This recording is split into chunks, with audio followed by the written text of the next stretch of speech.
So as I said, we're going to be talking about the speech as far as the Shadow Chancellor is concerned. Things he talked about were a whole review of the taxation system.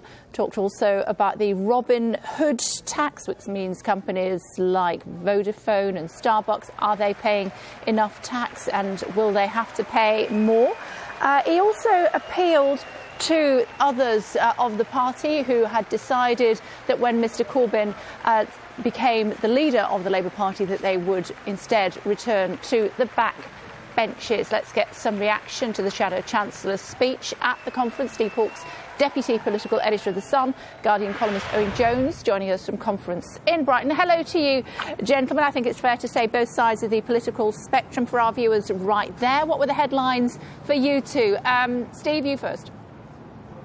I think John McDonnell undersold himself when he said it'd be boring. It was definitely very polite for someone who joked about assassinating political leaders in the past. It was very polished, but slightly pie in the sky. There was some very radical thinking, talking about intervening with the Bank of England, inviting the governor for a chat, very threatening language, talking about putting a rocket up the Department for Business, basically talking about a blizzard of red tape and a blizzard of state intervention. It'd be very interesting to see what the electorate actually feel about it.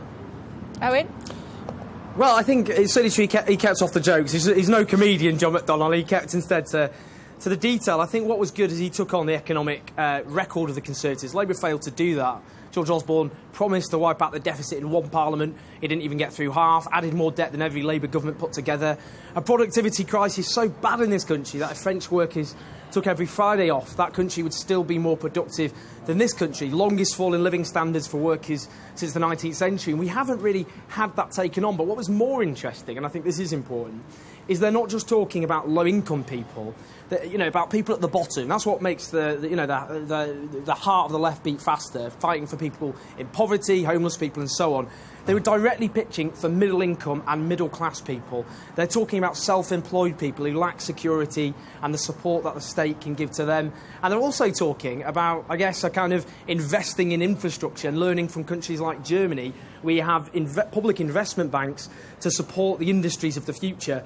And I think, it might sound radical in this country, but if you go to Angela Merkel's right-wing-led Germany, those sorts of policies are actually just very mainstream and common sense. Well, he definitely talked about the middle class because I think he wants to tax them a lot more. And he definitely talks about the rich because he talked about trying to take more off them. It's just about how the sums add up. And it's not just about the electorate.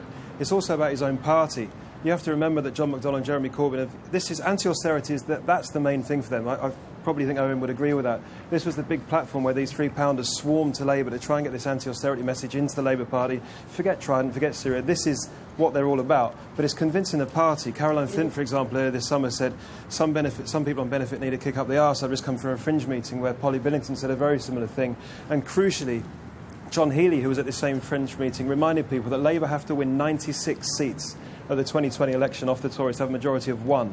How this message goes down in places like Thurrock and Nuneaton will be crucial. I think politicians talking about kicking benefit claimants up the arse, I think none of them have actually said that. And I think if they use that language about low-paid workers, supermarket workers currently have their in-work benefits taken away, that would be very unfortunate because this government's cutting support for low-paid supermarket workers, cleaners and so on. And actually the point, I think, to be fair, you're a journalist, you're a political journalist, and it's fair to say what he actually said in the speech, which was he does want to take on the deficit and close the deficit, but just not on the backs of low-income and middle-income people, that they are going to take on the deficit in that way. And actually, rather than clobbering middle-class people, or indeed middle-income people with taxes, what I think was more interesting is they're talking about the fact that big corporations aren't paying taxes. Now, if you go to small businesses, like these little cafes, there's some down the front here in Brighton, they have to pay all their taxes. They don't have accountancy firms sent to the Treasury to help draw up tax laws and then tell their clients how to get around them. And that's about being on the side of small businesses,